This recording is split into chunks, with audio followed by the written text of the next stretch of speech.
Welcome to Integrative Medicine with Dr. Leland Stillman, the podcast where we explore the best of East and West, old and new, conventional and unconventional, in search of answers to medicine's toughest cases and most difficult problems. This podcast is for informational purposes only. Diagnostics and therapeutics discussed on this podcast may or may not be right for you. So talk to a qualified practitioner before taking action based on what you learn here. If you'd like to become a patient at my practice, go to stillmanmd.com to schedule a complimentary discovery call. Thank you for listening and welcome to today's episode. Hello everyone, Dr. Stillman here, back with another episode of Stories of Hope, Stories of Healing. Today I am joined by my good friend, Dr. Sina McCullough. Sina, thank you for joining me. Am I saying your name right? Yes. Okay, good. Yes. Thank you for having me. So, I like to start by asking everyone who they are and where they're from. All right. Well, I'm Dr. Sina McCullough, and originally I'm actually from California, but right now I live in North Georgia in the beautiful foothills of the Appalachian Mountains. Excellent. And you have a great story of falling ill. I like to ask people before they got sick what was going on in their life, where were they, and what were their hopes and dreams? Oh, that's a great question. So I actually was sick from the time I was in the womb. We found out later. So I was born with chronic constipation and I couldn't digest like breast milk or goat milk. They tried everything. I ended up being on soy formula, unfortunately. And then from there I continued with the chronic constipation well into my 40s. And it progressed from there to chronic ear infections as a child. But, nobody pieced it together. It was just, that's what happened to some kids. So I got tubes in my ears, which seemed to help some, either that or it just shifted to another part of my body. So I progressively got worse until I was in college. I was an undergrad at UC Davis. And that's when the symptoms started to really interfere with my social life because I started having gastrointestinal symptoms that they labeled as irritable bowel syndrome, which of course we know is now just a catch-all group for saying, we don't know what's wrong with you. Mm-hmm. And they wanted me to take Tagamet every time before I ate a meal. And I was like, I'm like 20. I'm not going to be dependent on a drug to be able to eat. So I refused to take it. I asked them to dig deeper. I said, this can't be the reason why I have problems with my gastrointestinal tract because it's not a lack of a medicine that's caused this. So what's the real root cause? And the gastroenterologist told me he just didn't know. So being an undergrad, not knowing a lot myself, I just kept going. And it was really frustrating because it seemed to have no rhyme or reason. Like sometimes I could eat pizza from like the local college joint and I'd be fine. And then the next week I'd go eat the same pizza and from the same place. And I was buckled over in pain. I looked like I was 5 months pregnant because there's so much gas, so much bloating. I'd have constipation and then followed by diarrhea. It was horrible. So this persisted, and for about 20 years, I kept seeking help from Western medicine doctors. I saw so many specialists that I lost count. I had so many tests done. I had endoscopies, colonoscopies, breath tests, urine tests, fecal tests. I mean, I even had a blood test. I had allergy tests, sensitivity tests. At one point, I even had exploratory surgery. And because we were so desperate, no one could figure it out. And nobody actually had any answers. And so at this point, my symptoms were progressing. It moved beyond just gastrointestinal symptoms to chronic sinus infections. It was like every 6 weeks, I had another sinus infection. I was chronically sick. So if anybody had a cold around me, I would catch it and I would get it for like twice as long as everybody else. And then I had other symptoms, like I had the bumps on my arms. I started to develop sensitivities to numerous foods. At rock bottom, there was like a short list of foods that I could actually eat. Even foods like apples and bananas would make me sick. So, which was crazy. We think of like apples as a healthy food, you know, they can even help if you're exposed to radiation, but they all made me sick. I also had a tumor on the white or the sclera of my eye. I saw many doctors for that because obviously I was concerned to lose my vision. And all they could do was give me anti-inflammatory drops, so more medication. And they told me that they didn't know what was causing it, but they could guarantee me that that tumor would grow over my cornea and it would blind me. So that was real reassuring. And I also ended up having 5 miscarriages, which they again were like, "You're super healthy. We don't find anything wrong with you." Like they even tested and they said your biological age is years younger than your chronological age, so we don't know what's happening here. They kept saying, "We think you're just stressing too much." And then the last gastrointestinal doctor that I saw after about 20 years of looking for help told me that the symptoms had to be in my head. So at that point, I decided, okay, if I want to heal from this thing, I'm on my own, you know? So, and my husband and I, you know, we hadn't just been sitting idly by. We had been searching the scientific literature and trying to find answers. And like I said, this was almost 30 years ago when it started. So things like leaky gut were not in mainstream speak. You know, it was very rare. We found it in the scientific literature.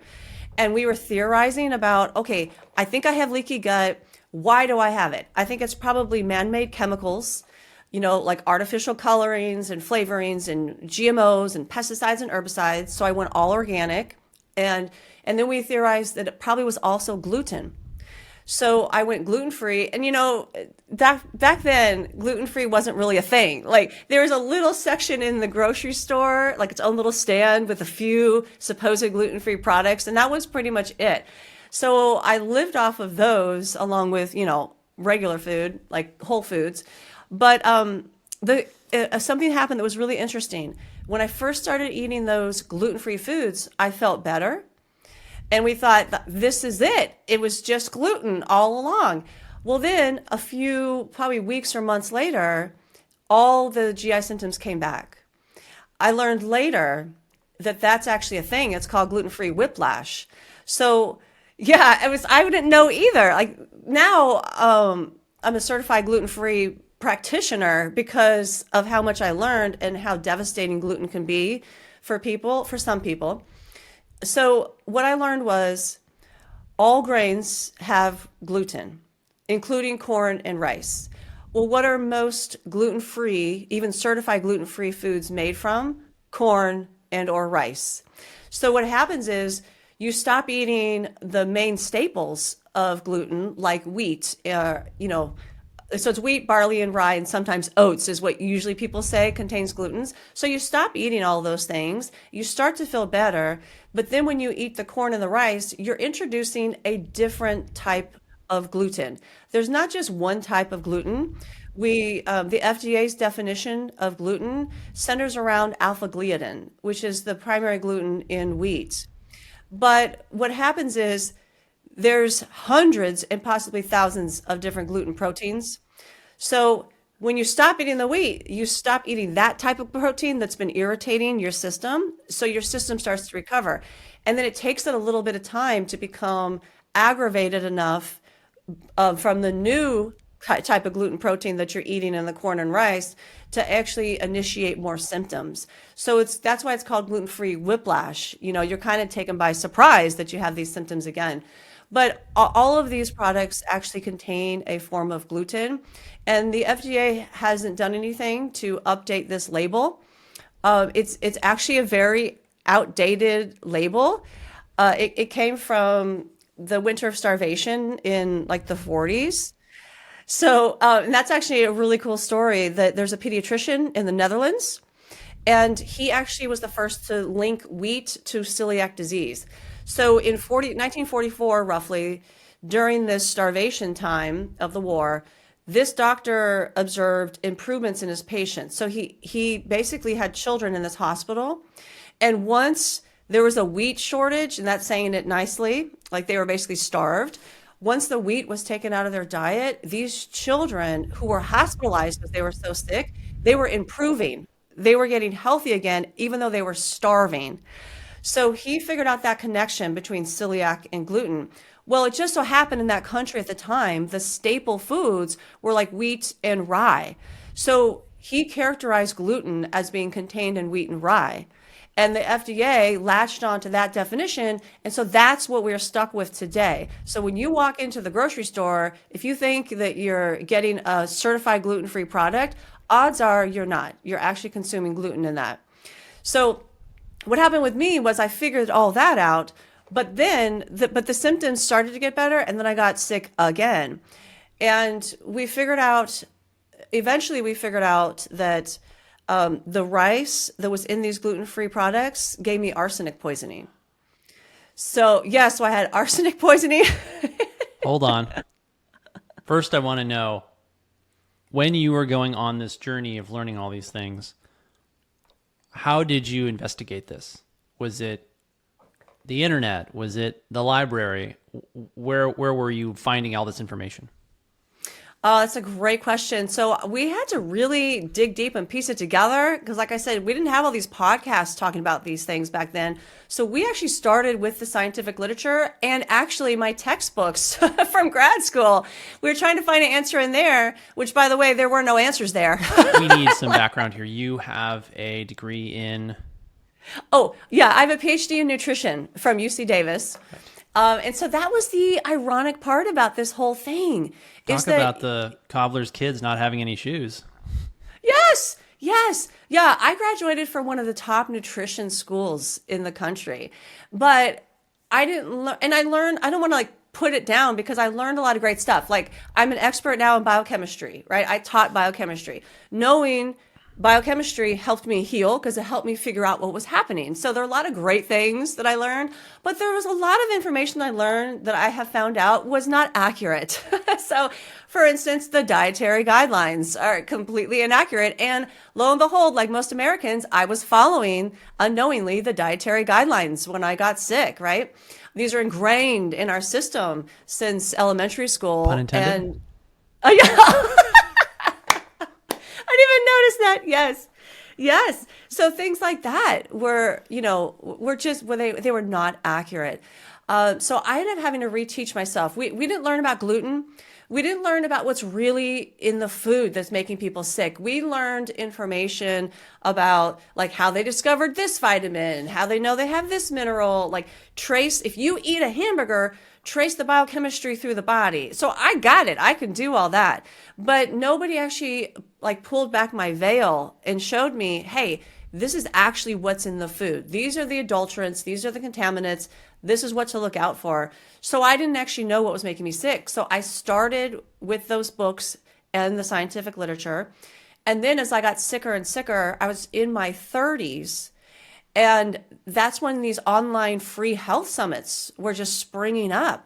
I mean, I would listen to about 40 to 60 hours a week of these free online health summits, just trying to piece the puzzle together. Wow. Yeah, it was intense. That's a job. I did it for years and years.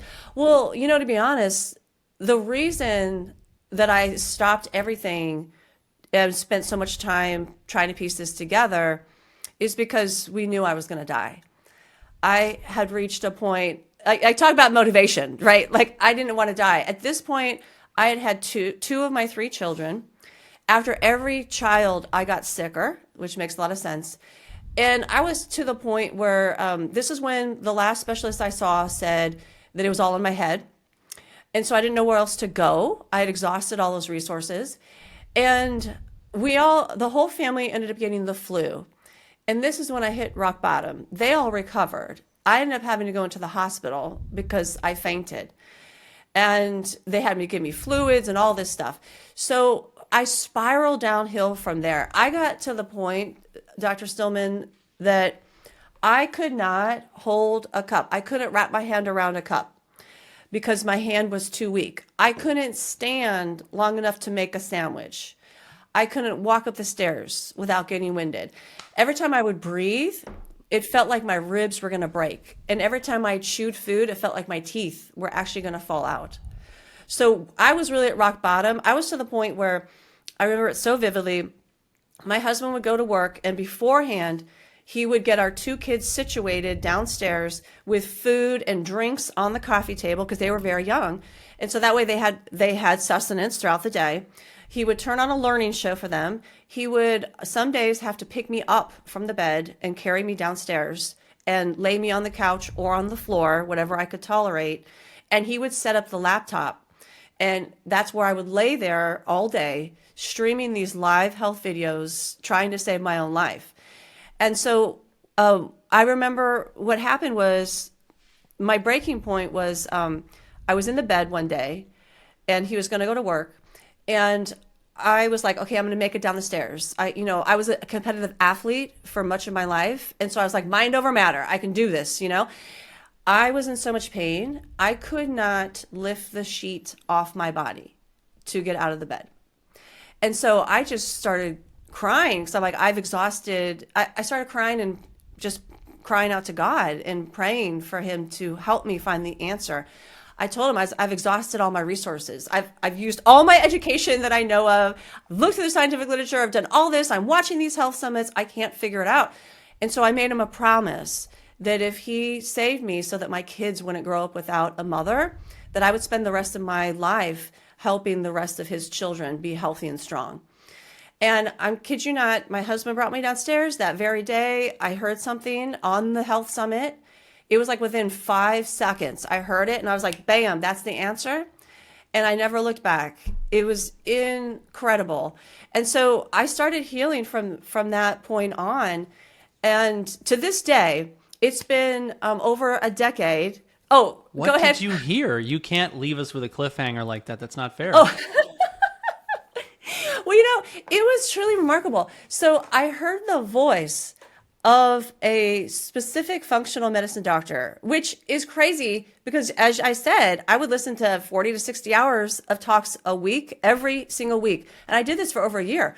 So I heard this man's voice, and within 5 seconds, it was like the spirit spoke to me and said, you need to call him. Is this person going to remain nameless? Oh, I can name him. Who was it? Yes, it was Dr. Peter Osborne. Never heard of him.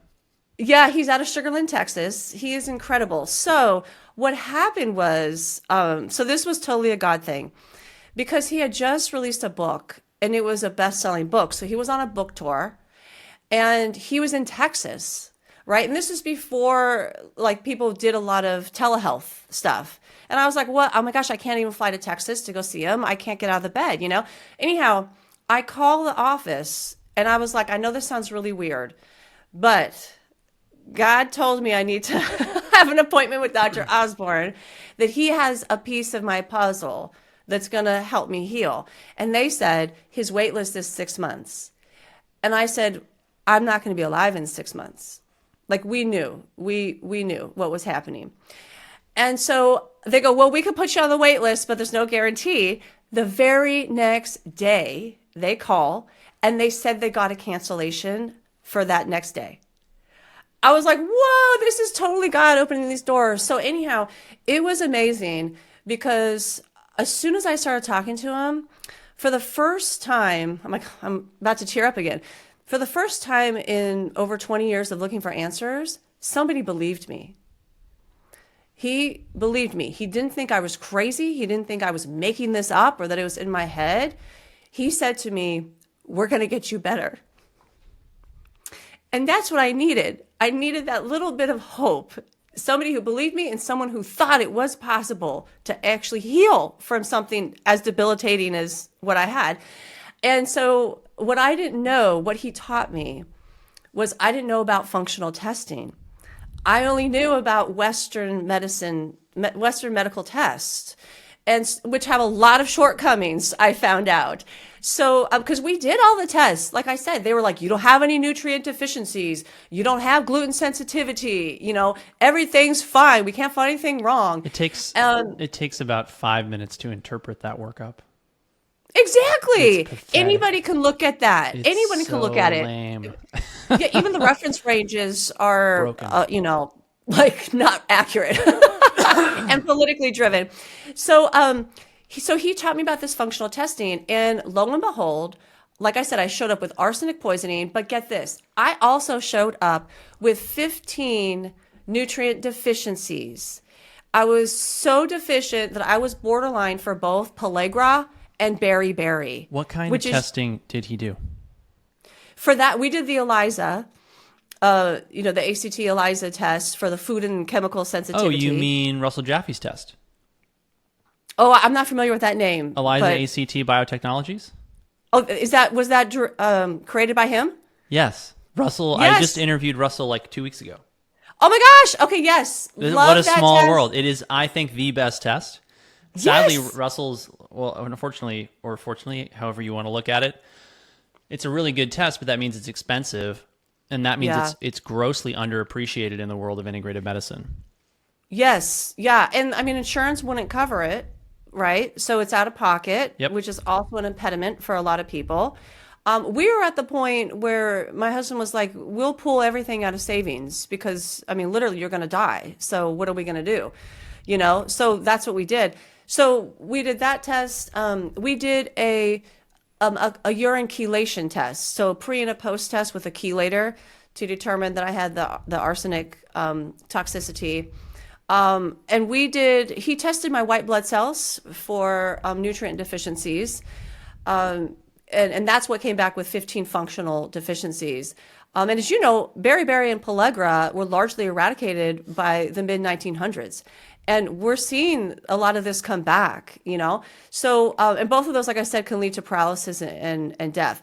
But the crazy part about it is that I had all those deficiencies. And look, I formulated supplements. It was my first job out of college. So I knew the best of the best supplements, and I was taking them regularly. But my gastrointestinal tract was so messed up that I wasn't able to properly digest and absorb them. So I ended up with these nutrient deficiencies. And I see in my own practice, that's very common.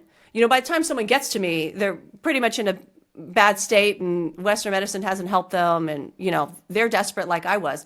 So by the time they get to that point, everyone I see is deficient in several nutrients. I mean, even though they're also taking vitamins and minerals and some of the best on the market. So anyhow, so I made changes, using the functional testing. That's how I found my final triggers. I should add before that, because I have a PhD in nutrition, I tried every dietary protocol that I could think of, that I was trained in, that I could come across on the market. I mean, GAPS, the Candida protocol, diet elimination, reintroduction. That's the thing that helped me most because I knew how to do that. But what I didn't understand at the time was that there was delayed onset, of sensitivities. Yes. I didn't know that you can eat a piece of food and 2 to 3 weeks later have some sensitivity pop up. So it made it very confounding anytime you're doing diet elimination, reintroduction. So I was able to eliminate a lot of foods that I couldn't eat, but I wasn't able to identify the final triggers, food triggers, until I used that test that we were just talking about. And I'll tell you, it was things I didn't think of. Bay leaf. I was sensitive to bay leaf. And so a lot of us are told, oh, if you're sick, consume bone broth. Well, what do a lot of people put in bone broth? Bay leaf. So I actually induced a sensitivity because I was consuming so much bone broth while I had leaky gut. So there's these things I just couldn't figure out by myself, but I tried all those protocols. I mean, everything. I mean, that was my training, So I needed those tests to help. So what happened was I removed those final triggers. We did an at-home natural chelation protocol to remove the arsenic. Which one? It was Chelamax. It's one of Dr. Osborne's products himself, a Chelamax product. And then also I added different foods in there, like cilantro, things, because I'm more about natural. I only did the supplements because I was in the dire position and I couldn't get in the kitchen to actually make the foods that I needed to make. So I did the supplements. So I did that. And I supplemented to replenish the missing nutrients because I was so deficient in those. Vitamin C was a big player for me as well. I also had mold toxicity. So I had, mycotoxins in the body. Vitamin C really helped me to get that out of my body. I used frankincense a lot and turmeric. So, because the pain was so severe, and I didn't want to take Tylenol or ibuprofen or any of the man-made painkillers. I did not want to take it because I knew what that would do to my gastrointestinal tract. So this is when I started going more natural and learning about herbs. So I really switched to a lot of herbs. So what happened was, in 3 days of just removing those final food triggers, I was able to get off the floor in just 3 days. Within 3 months, I was actually outside ripping bushes out of the ground, like doing like heavy duty gardening work. And within about a year time period, I was back to normal. There was no pain anymore. There was no inflammation, nothing whatsoever. It's been it's just over 10 years, so just over a decade. And I just keep getting healthier and healthier. I have no markers of any kind of disease in my body. I'm healthier than I was even in my 20s. I have more energy than I've ever had in my entire life, even though I turned 50 this year. I had the 2 boys, my first 2 kids when I was really sick. Well, I had my daughter, my 3rd child, at the age of 45. And she's the healthiest of all of my children. And I recovered the best from that labor, actually, at 45, right?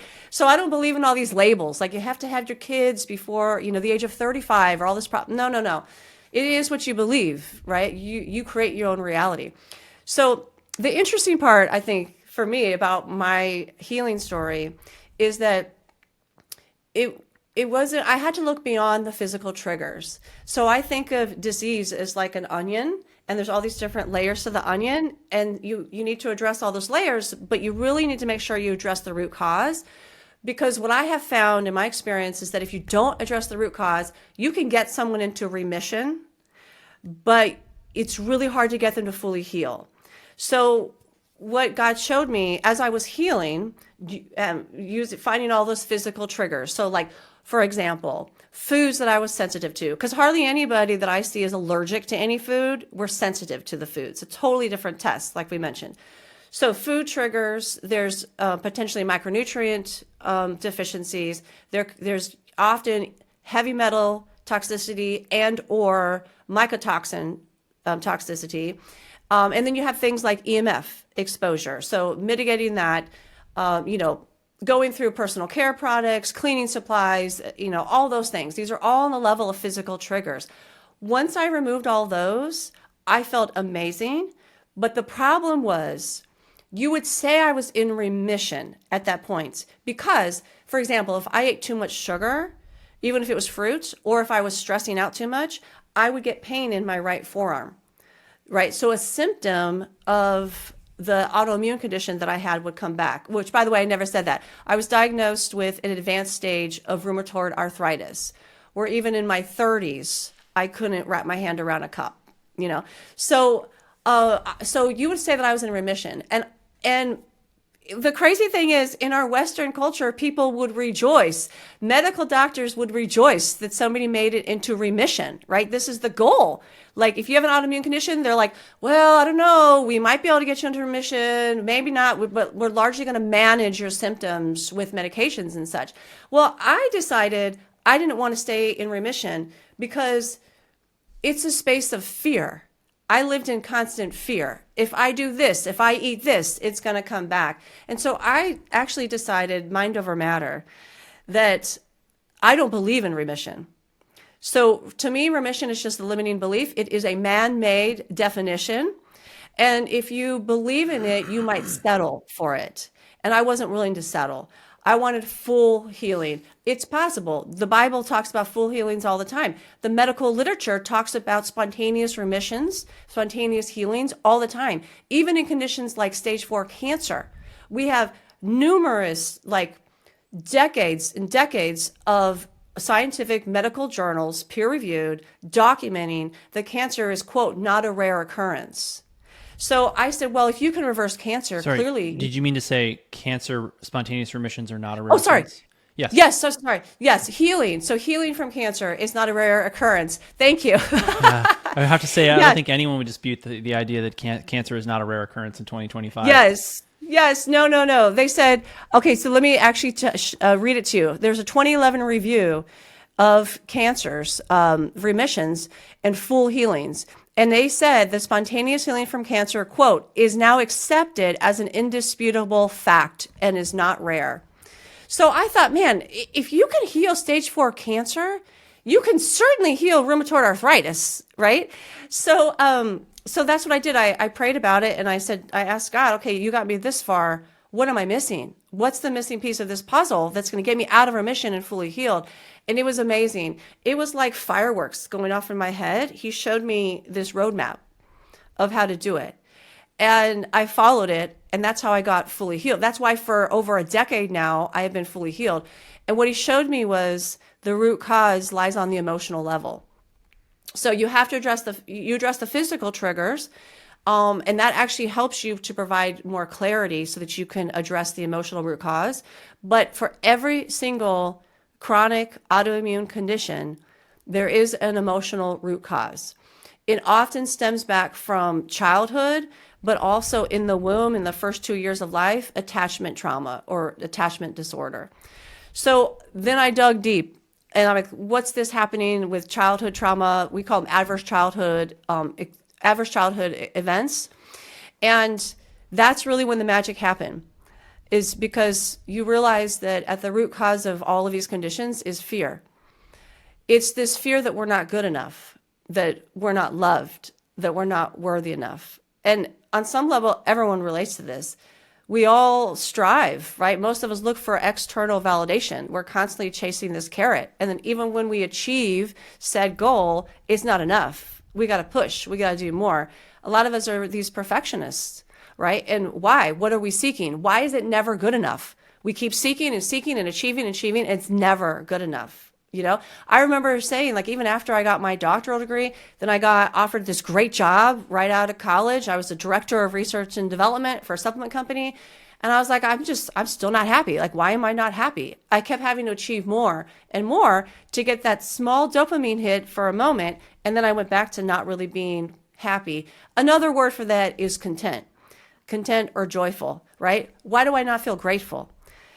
If somebody has meditated, like say you've tried to meditate and it's just like not working, and you try positive affirmations and it's just not working, that's often an indication that we have a dysregulated nervous system, which stems from, in large part, childhood trauma or the attachment disorder that you can experience in utero or the first 2 years of life.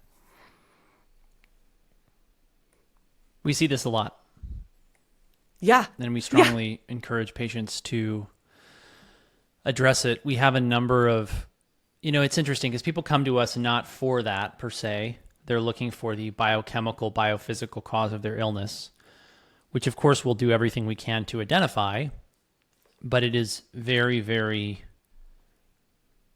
consistently we see that people will do the emotional work and then get those results. And likewise, people who don't do the emotional work are always kind of on this treadmill of sort of running away from their disease. Yes. Yeah.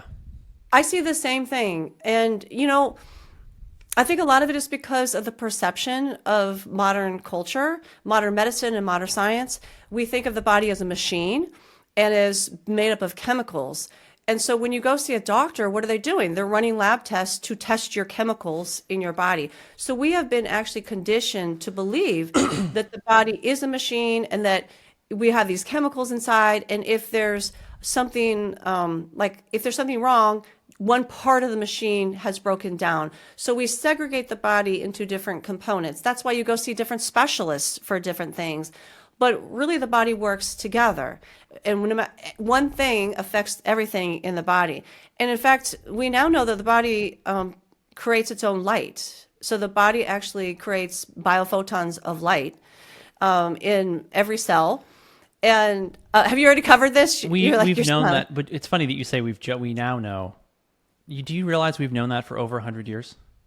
Oh, yes. Yeah. Yeah. Oh, when I say we, I'm talking about modern scientists. I group myself in, because I'm a scientist. So Yes. like I group myself in the modern scientists where Yes. like we weren't taught this in Yes. school, like in science. But I started digging into scientific literature, and they have counts from like people in the 1800s talking about this, all these experiments that were done. And actually, people who you would consider like Western scientists used to believe that there was this like unifying field that organized all of our energy. And then you got the reductionist thinking that came into play, and they got pushed to the fringe, you know? So now we're this society that's built on this reductionist model. And I'm not saying chemistry is not important, right? There's the physical triggers that we can certainly identify.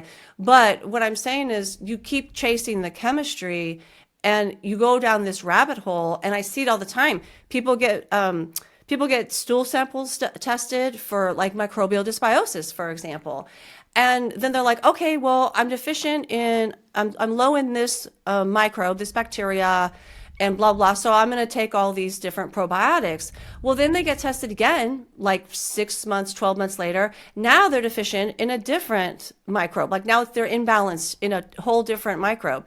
The same thing for micronutrients. And so my point to them is you need to look beyond the physical. Yes, do the work on the physical level, right? You need to eat clean, breathe clean, drink clean. But you know what? You need to think clean, right? Everything has to be in balance. Your perception creates your reality. So I started out by learning about the biofield. And that's what God showed me, was that get off the chemical for a minute and go on to this biofield, that we actually have this electric field running through us. And it's cool. We have these little, actually, I can show it to you if you want. Have you seen one of those energy sticks? No. I actually happen to have it right next to me because I was just using this for my kids. This is a little kid energy stick. It's like a little science experiment. So it's part of a circuit. It's an incomplete circuit. So it has a battery in it and it has a light. And once the circuit is complete, right? So once there's electricity running through it, it lights up and it makes noise. So I put one hand on one end and then watch this. Cool. See? So this is an easy way to teach kids that there's energy running through our body. So I take this actually on talks, because a lot of people haven't heard this concept. And when I start talking about the biofield, they're like, oh, that's woo-woo. Well, you know, the biofield was actually labeled by the National Institute of Health. They defined the biofield. And so this is a Western accepted concept now. It's in the scientific literature. Thousands of papers have been published on the biofield. And so this little demo I showed adults to let them know you do have energy running through you. EKGs, EEGs, these all measure electricity running through the body. And Einstein said that anytime electricity is running through the body, you create electric field and a magnetic field, which we call the electromagnetic field. That is your biofield. The collection of all of your organs, all your cells, generating electromagnetic fields is collectively called your biofield. So the way I explain it, this is how God showed it to me, is that when you're holding on to what we call low vibrational frequency emotion, that would be like fear or guilt or shame or anger. Those emotions, they're not just something you feel, they are energy. And energy carries information. Like this is basic physics concepts. Energy carries information. Your field is just energy. It actually carries your memories and it carries your emotions. So if you're holding on to anger, for example, it's in your field. It's an energetic vibrational imprint in your field. And why that is so important is because it carries information and it sends that message to your physical body. So picture that you have kind of this globe, like this bubble all around you. And if you have a message coming to you from this bubble that's saying like fear, right? The root cause of anger is really fear.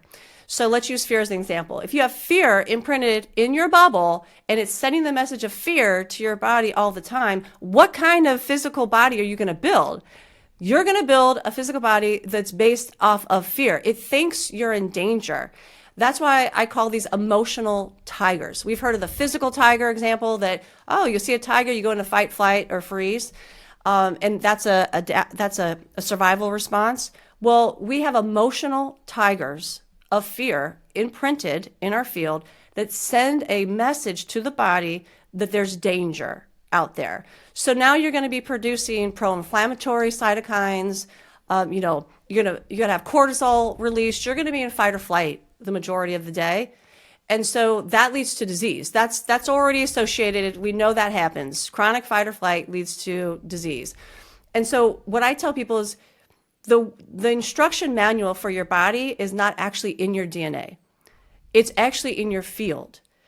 Because you can do all the physical changes you want, but if you still have a message of fear being sent to your body, you're going to be creating a body built on fear. It's going to respond as though you're still in fear. And so you will develop another disease. This is one reason why people will say, oh, I'm in remission. Yay. And then like years, maybe 10 years later, they get another disease or, because they're not actually addressing the root of the problem. If you practice forgiveness, for example, you can change the energetic imprint. So I brought up spontaneous healing from cancer. One of the top ways that people spontaneously heal from cancer is through a major act of forgiveness. And this is also biblical, as we know.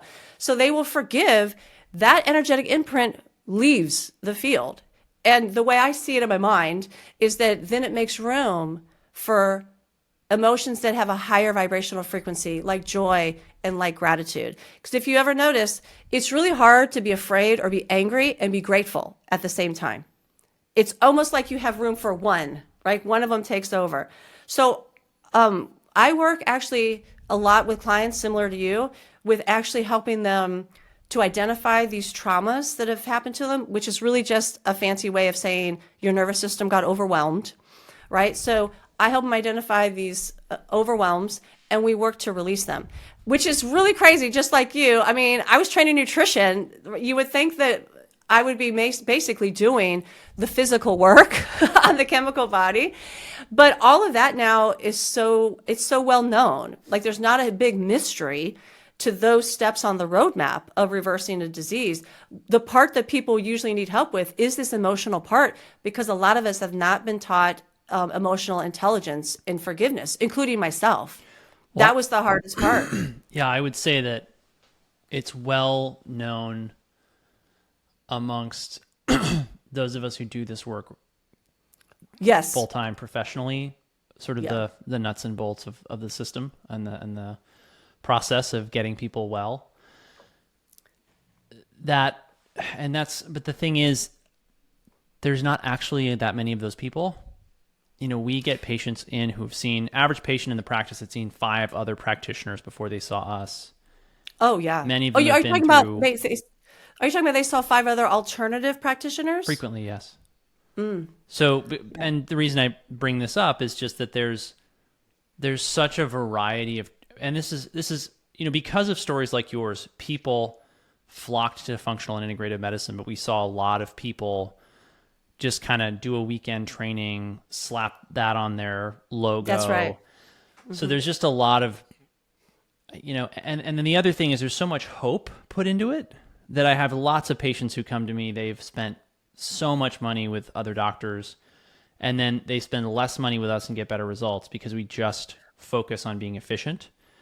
And we focus on really high, I would describe them as high leverage opportunities. Like the ELISA ACT Biotechnologies test, the allergy test that you did, we often bring that up with patients because it's such high leverage, by which I mean a small amount of effort, not putting bay leaf in your bone broth, not drinking coffee in the morning, cutting rice out of your diet. I've seen all these things make a huge impact on my patients, but it's not on everyone, like you said. And that he's got hundreds of analytes in that test, and you just cannot predict what it's going to be. We had a recent case about a year ago, actually now, corn and coffee. She would never have figured that out on an elimination diet. I mean, she might have figured it out if she'd gone super basic, single ingredient, all cooked from scratch at home. But it was so valuable to her to see the lab, to know that she had to avoid that, and then go through the work of actually eliminating it. But the other thing I wanted to say is that I really see when you start giving people the things their bodies need to heal, and become what we might call the highest expression of themselves, I see that they're able to then engage in the emotional work much more easily and readily. It's almost like you're blocked from accessing these positive emotions when you're really sick and when your body is really diseased and inflamed. And that's part of what I think is so interesting right now as a society. We face a really challenging time where people are so sick, they're having trouble accessing these positive emotions and things like forgiveness. And that's why there's so much chronic anger and division. And that's, we see it in the practice, a lot of that coming out in terms of people's cases. But that's maybe another story for another day. And so, Sina, we're coming up on time here because we both have something at the top of the hour. Parting thoughts? I agree with everything you just said.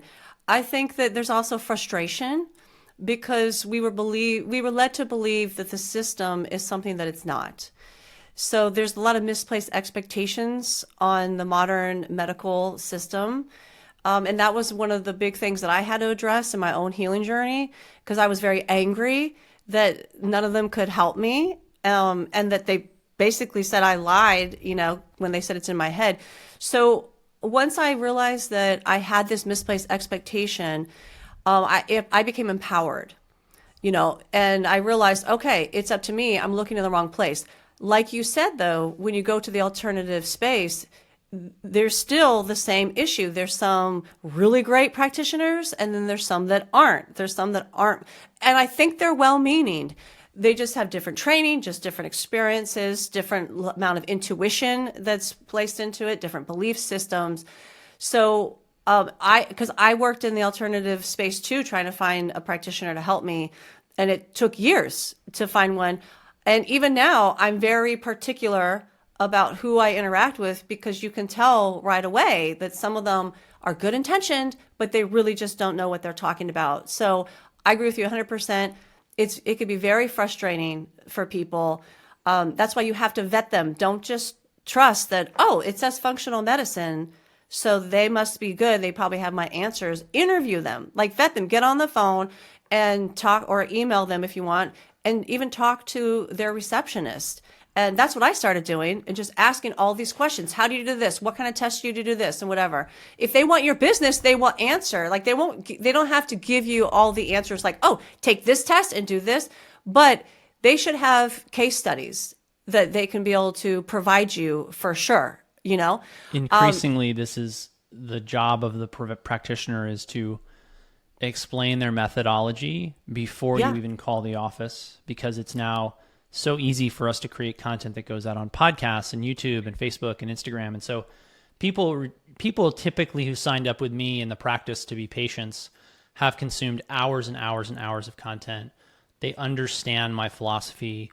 We're very much aligned. It creates a ton of efficiency in the practice, because we don't find out 30 minutes into the first appointment that we have a different philosophy. They thought they were going to come out with antibiotics for chronic Lyme, and I'm more interested in using something, say, natural to deal with it, and we may not agree which is the best route to take. And so I find that to be very valuable. But then you find that it turns into like a sort of a sales and marketing game of who's got the best sales and marketing engine out there. And then we see increasingly, I think, a lot of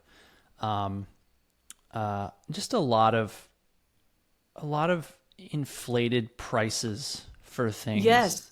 And inflated claims. Oh my gosh, yes. Yeah, so yes. I don't do marketing. I have my little website. I don't really advertise stuff. I was fortunate. I met you through Hilda, and you came to our Polyphase Summit, and you're just incredible. So thank you. That's how I meet different people, is through my friends who I trust, and that's how my inner circle grows. But I'm not into the marketing. You know what I think? So I don't make a lot of money because I don't do the marketing part of it, but that's not where my heart is. I basically gave it to God, and I said, okay, I'm here. I'm your servant. You bring to me the people who you think resonate with me and need my help. That's it. And I'm fine with that. It works well for me. and at the end of the day, I can look myself in the mirror and know that I'm standing in God's light. The best practitioners work based on referral. Yes. We focus on that very heavily. And it's very much the case that people come in with the whole family. Often is not. So. Oh yeah. Because people know once you're genuine, and once they're getting results from you, oh my gosh, that's gold. They just found gold. So of course they're going to want to share that with their friends and their family, because everybody wants everyone to be feeling good and being healthy. No one wants kids to be sick, for example. So that's what I found that really works. Just be genuine, be yourself. Don't, fall into the trap of, oh, I need more money, or, you know what I mean? Like, money doesn't buy happiness, for sure. I mean, we spent a lot of money to heal me. And you know what I realized during that whole journey? Because I was on the corporate path, right? I was raised, it's all about money. It's about climbing this ladder. And I was doing it and still never happy. When I got really sick, what I realized matters most is relationships. That's what, you could be the poorest person on earth and you could be the happiest because you have good relationships, So I'm not into this whole, let's compete for market shares of, of all the sick people. There's a lot of sick people. Like there's too many even for us. If I was run out of business because there were no more sick people, I would throw a party. Like that's honestly how I feel. Yeah. I would be there in a heartbeat to get on a plane, come see you. Sina, where can people find out more about your work? Yeah, I have a website, dr.sinamccullough.com. And there you'll find my podcasts. I have a podcast that I co-host with Joel Salatin from Polyface Farm.